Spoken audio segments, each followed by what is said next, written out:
હાથ સો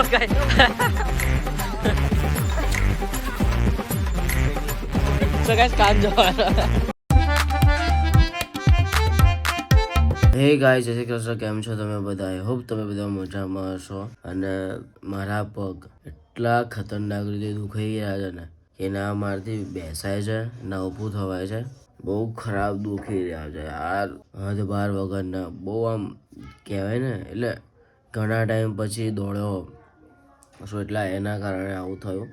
અને આજે હું દોડવા જ ના જઈ શક્યો કેમ કે પગ એટલી ગંદી રીતે દુખાય છે ને કે ના આમ ચલાતું નહીં મારાથી. બહુ ખરાબ દુખાય છે પગ, એકદમ આમ કહેવાય ને કે જામ થઈ ગયા હોય આવું ફીલ થાય છે. બહુ દુખાય ખતરનાક. નીચે જાઉં ફ્રેશ થવું એવું થાય કે સીડી કેમ નહીં ઉતરીશ, એટલું ખતરનાક દુખાય છે પગ. નીચે જાઉં ફ્રેશ એવું થવું યાર. સો ગાઈસ, અત્યારે મેં બ્રશ એવું કરી લીધું છે અને મારા પગ એટલા ખતરનાક દુખે છે ને યાર. મેં નાહ્યું નહીં હજુ, નાહવાનું બાકી છે. એટલે ગરમ પાણીનો શેક કરું કે બહુ ખતરનાક દુખે છે. આજે દોડવા જ નહીં ગયો કેમ કે ક્યાંય દોડું, આટલું મતલબ ચલાતું નહીં, ક્યાંય દોડીશ. બહુ ખતરનાક પગ દુખે. અરે પણ તોય હું કેટલા દિવસ પછી, અરે એવું નહીં પણ યાર, હું ધીમે તું જા યાર, इसको તું જા રે. ઘણા સમય પછી આપણે દોડવા જઈએ તો પછી પગમાં તો દુખાવાનું છે ને યાર. હવે એવું ના કે ધીરે ધીરે દોડો, ફાસ્ટ દોડો, એ તો પગમાં તો દુખાય જ. તો વાતો કરે છે તે. સો ગાઈસ, નહીં ધોઈ લીધું છે અને હવે હું બેસીશ દાખલા ગણવા માટે. અને મેં હજુ સુધી વ્લોગ અપલોડ નહીં કર્યો કેમ કે ગઈકાલે હું એટલો સખત થાકી ગયો હતો ને, અને જે મારા પગ દુખાતા હતા તો પછી મેં વિચાર્યું કે અત્યારે મારે એડિટિંગ નહીં કરવી, સવારે જલ્દી ઉઠી કરી નાખીશ. પણ સવારે જ્યારે ઉઠ્યો ને 4:30 5ની આસપાસ ઉઠી ગયો હતો ત્યારે એટલું ખતરનાક પગમાં દુખાતું હતું ને, હું પાછો સૂઈ ગયો અને ઉઠ્યો કંઈક 11 વાગ્યાની આસપાસ, તમને ખબર જ છે. અને અત્યારે દાખલા એવું ગણવા બેસું અને વ્લોગ એક્સપોર્ટ ઉપર મૂકી દઉં કેમ કે જોઈએ એક્સપોર્ટ થાય છે કે નહીં થતો, કેમ કે એના ડખા છે. સો અત્યારે પહેલાં દાખલા એવું ગણવા બેસું, પછી એટલે એક્સપોર્ટ ઉપર મૂકીને દાખલા ગણીશ અને કરીશ. પહેલાં સ્ટેટની તૈયારી કરીશ. અને તમારા લોકોમાંથી કોણ કયા સ્ટેન્ડર્ડમાં ભણે છે એ કમેન્ટ કરીને જણાવો તો મને ખબર પડે કે તમે લોકો કયા સ્ટેન્ડર્ડમાં ભણો છો. તો દાખલા ગણવા બેહીએ પછી તમને મળું. હો ચલો, લે પેલે લે.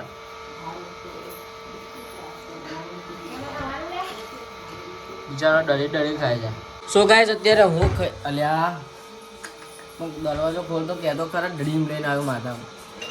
સો ગાઈસ, અત્યારે હું પી રહ્યો છું ચા અને જોડે નાસ્તો કરી રહ્યો છું, પૂરી છે.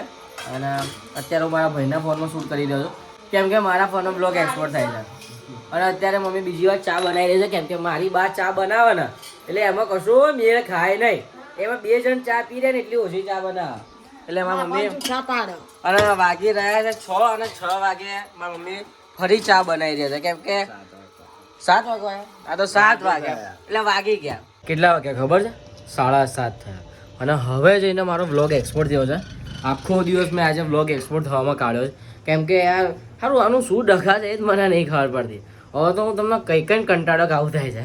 અત્યારે વ્લોગ એક્સપોર્ટ થઈ ગયો છે અને હવે ફટાફટ અપલોડ કરું કેમ કે બહુ લેટ થઈ ગયું છે. સવારના 10 અને સાંજના 7:30 કેટલું બધું લેટ થઈ ગયું છે. તો ફટાફટ મૂકું. તો વાગ્યા છે 8 અને હવે જઈને આપણો વ્લોગ અપલોડ થયો છે. અને તમને ખબર જ હશે વ્લોગ લેટ આવ્યો છે ગઈકાલે. અને આજે ના જ્યાં ચાંદી પડી છે ને તો બહુ દુખાય છે. અને એમાંય કાલે મારા ભાણીએ મને લાત મારી મોઢા ઉપર તો દુખાય છે. તો ગઈકાલે એટલે ગઈકાલે 26 તારીખે અનિરુદ્ધની બર્થડે છે. તમને ખ્યાલ હશે આપણા બ્લોગમાં આવે છે અનિરુદ્ધ, તો એની બર્થડે છે. તો એની બર્થડે માટે આજે રાત્રે 12 વાગે કેક કટ કરવાનો પ્લાન બનાવીએ છીએ. અને જો આજે રાત્રે કેક કટ કરીશું તો તમને ખબર પડી જશે. અને જો નહીં કરીએ તો હું આજે ક્લિપ શૂટ કરું છું, કટ કરી નાખીશ, વ્લોગમાં મૂકીશ જ નહીં ને તેને ખબર પડી જશે કેમ કે વ્લોગ જોવો છે. તો હવડે જઈશું કેક એવું લેવા માટે અને પછી કેક એવું કટ કરીશું રાત્રે 12 વાગે કેમ કે દર વખત અમે લોકો છે ને લેટ કરીએ છીએ કેમ કે આશીષની બર્થડેમાં અમે લોકોએ 9-10 વાગે કેક કાપી હતી અને આ ટંટાલાની બર્થડેમાં કેટલા 11 વાગે કેક કાપી હતી. એવી બર્થડે પતવા આવી પછી ટંટાલાલ કે કલાક રહો છો બર્થડે પતવાનો. હવે કેક કાપીએ છીએ. સ્વાવું બધું છે તો જઈશું હવે કેક એવું લેવા માટે. ખાઈને જઈશું. અને મને બહુ એટલું ખતરનાક પગમાં દુખા છે ને, મારાથી બેસાતું ને. એમ બેસવું હોય ને તો પહેલાં ટેકો દઈને બેસવું પડે છે. કેમ કે મેં ઓવર કરી નાખ્યું હતું. મમ્મી એવું કહે છે કે તે દોડવા જઈએ તો થોડું પહેલા દિવસે ઓછું જ દોડાય, પણ મેં બહુ ઓવર દોડી દીધું હતું. ત્રણ રાઉન્ડ મારી દીધા હતા. આવું હતું. કંઈ નહીં, આપણે જઈએ કેક લેવા માટે. તો ભાઈ અત્યારે જમી કરીને અમે લોકો જઈ રહ્યા છે અનિરુદ્ધની બર્થડે માટે કેક લેવા માટે. અને ટંટાલાલ છે, મારો ભાઈ છે, અને હજુ આશીષને લેવાનો છે. એટલે અત્યારે બે વિચિત્ર રહેવા છે ને સારા વાંદરા ચૂંટું ચાલુ કરી નાખ્યું. ના તો અત્યારે અમે લોકો જઈશું આશીષના ઘરે, પછી ત્યાંથી જઈશું કેક એવું લેવા માટે, બરોબર. અને તો અત્યારે અમે લોકો આશીષના ફ્લેટના નીચે બેઠા છે. લાઈ તો ફોન. અને અત્યારે વાગી રહ્યા છે 9:48 થઈ છે. અને તમે જોજો આશીષ કેટલા વાગે આવે છે. એને જો કે અમે લોકો અહીંયા ચોકડી આગળ એક ચોકડી છે ત્યાં પહોંચી ગયા હતા. ત્યારે મેં કોલ કર્યો હતો, મારા ભાઈને કીધું કોલ કરી દે કે અમે તારા ફ્લેટના નીચે ઊભા છે, તું આય ફટાફટ, આવું કીધું હતું. પણ તમે જો કેટલા વાગે આવે છે, કેટલી મિનિટ લગાવે. જો કે અહીંયા બીજે માળે છે તો એ આવા મેં કેટલી વાર લગાવે તમે જોજો. સો ગાઈસ જો કેટલા વાગ્યા છે, 9:54 થઈ જાય. અને હવે જઈને આ ભાઈ આવ્યા છે. એને આને કીધું કે કેમ લેટ થયું, તો એ કહે છે કે મને એવું લાગે કે તમે લોકો રસ્તામાં હશો. બોલો, તો એ 9:54 આવ્યો. મારે તને શું કેવું હશે? તને દર વખતે તને તું કંઈ કહેવાના લાયક નહીં, તું સાંભળવાના લાયક નહીં. બાકી આપણે આજે આ વાળ કપાઈ નાખે છે, એકદમ બાબલા જેવો લાગે છે, જોરદાર લાગે છે ને. 9:55 ત્યારે આવ્યા. તો ચાલો હવે જઈએ. એક જ ગાડીમાં 4 લોકો જવું પડશે. તો ગાઈસ કેક એવું લઈ લીધું છે. અને એવી ખરાબ જગ્યાએ એવી કેક લીધી છે ને બોસ, મતલબ જે શોપનો જે ઓનર હતો એની શું વાત કરું. એટલો વાહિયાત માણસ હતો ને કે ના પૂછો વાત. એને પૈસા થતા હતા ઓછા, પૈસા થતા હતા કંઈક કેટલા રૂપિયા થતા હતા? 300 રૂપિયાની આસપાસ થતા હતા. અને તો 350 જેટલું તો થતું હશે, તો 350 થતા હતા. અને એ અમારા જોડેથી લેતો હતો 450 રૂપિયા. પછી મને તો ખબર નહીં, હું તો હસી મજાકમાં લઈ લેતો હતો. પછી આશીષે ગણ્યું ત્યારે ખબર પડી. પછી એને કીધું લાય ભાઈ બીજા 150 રૂપિયા લાય, ત્યારે આપ્યા. એવો ચોર જેવો હતો બોસ. સો ગાઈસ અત્યારે તો કેક કાપવાના છે નહીં, કેમ કે અત્યારે તો હજુ વાગ્યા છે 10. અત્યારે કેક નહીં કાપીએ, 12 વાગે કાપીશું. તો અત્યારે ઘરે જઈએ, ઘરે જઈને ફ્રીજમાં કેક મૂકીએ અને પછી 12 વાગે કેક કટ કરવા જઈશું.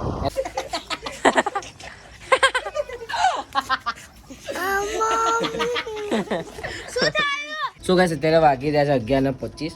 સો અત્યારે અમે લોકો નીકળી રહ્યા છે. સો ગાઈસ મારી બાતો જો ઠંડી તો એના ઉપર જ પડે છે. હાથ ધર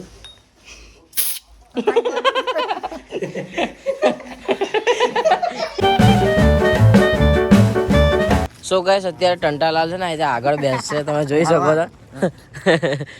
આ બાબલું આગળ બેસશે, કેમ કે અમે લોકો 1, 2, 3 અને 4 અને હું 5.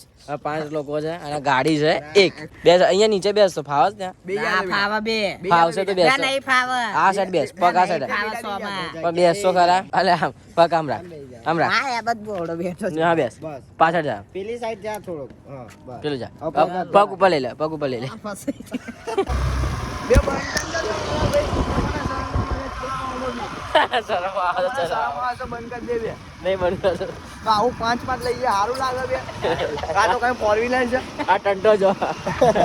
છોકરો એવું લાગે.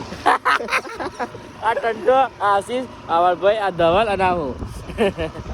સો ગાઈસ અનિરુદ્ધનો અમે લોકો અની કહીએ છીએ. અને આ દિલ ટંટાલાલ તરફથી અનિરુદ્ધને.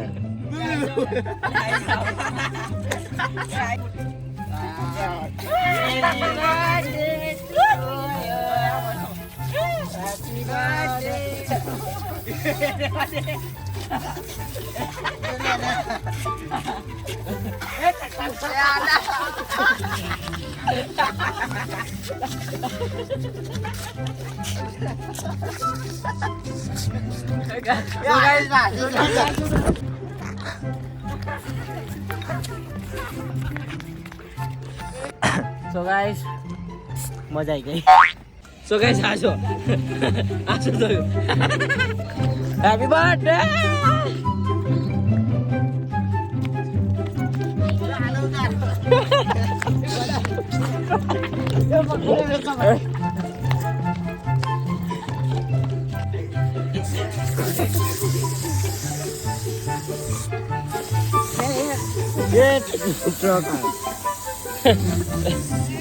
પતિ કહે કે આનંદ પતે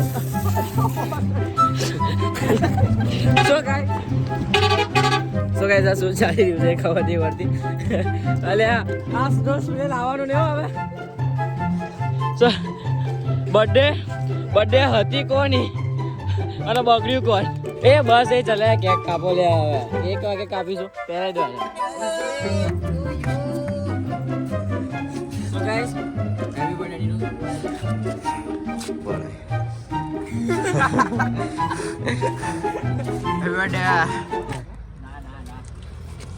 તારા કરતા આ બર્થડે વાળાની બર્થડે ના લાભ લે. કેક તો સારો છે પણ જે દુકાન વાળો છે ને એ બહુ સારો છે. કદાચ તમે વટવામાં રહેતા હોય તો ગામમાં છે કેક શોપ વાળો ત્યાંથી ના લેતા. બહુ વાહિયાત માણસ છે.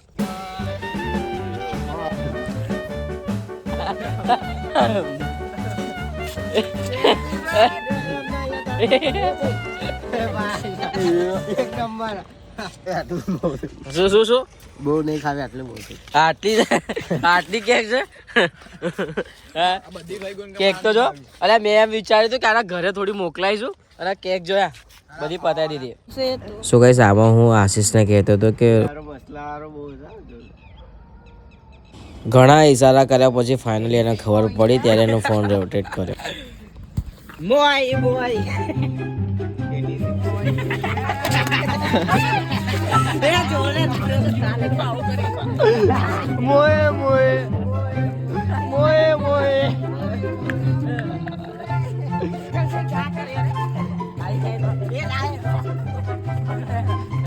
સો ગાઈસ કેક કટ કરી લીધું છે અને બર્થડે સેલિબ્રેટ થઈ ગઈ છે. અને આ જો તમને દેખાતી હશે કે કેવી સેલિબ્રેટ થઈ છે. જો મજબૂત નહીં કરી છે. અને બસ હવે જઈશું ઘરે. અને આમ કરતો 1 મિનિટ તારો કાન બતાવી આ લોકોને. સો ગાઈસ કાન જોવાનો બધા કાનમાં કેક જોતા જાય. તો ગાઈસ હવે જઈશું ઘરે કેમ કે ઘરેથી ફોન આવવા લાગ્યા છે. એટલે હવે ઘરે જઈએ અને ઘરે જઈને તમને મળું. સો ગાઈસ વાગી રહ્યા છે બપોર. સો ગાઈસ વાગી રહ્યા છે રાતના 1 અને જસ્ટ હમણાં અમે લોકો ઘરે આવ્યા છે. ધવલને એના ઘરે મૂકી દીધો, અનિરુદ્ધ એના ઘરે જતો રહ્યો, આશીષ એના ઘરે જતો રહ્યો અને અમે 3 મારા ઘરે આવતા રહ્યા. અને હવે હું આ બ્લોગને એન્ડ કરું છું. તો બસ આ બ્લોગ આપણે અહીંયા સુધી રાખીએ છીએ. જો આ બ્લોગ તમને ગમ્યો હોય તો લાઈક કરી દેજો, તમારા ફેમિલી તમારા મિત્રો સાથે શેર કરી દેજો અને હા ખાસ કમેન્ટ કરવાનું ના ભૂલતા કે આ બ્લોગ તમને કેવો લાગ્યો કેવું નહીં. તો બસ મળીએ એક નવા બ્લોગ સાથે. ત્યાર સુધી જય અંબે, જય મોગલમાં, જય મરજી બાય બાય.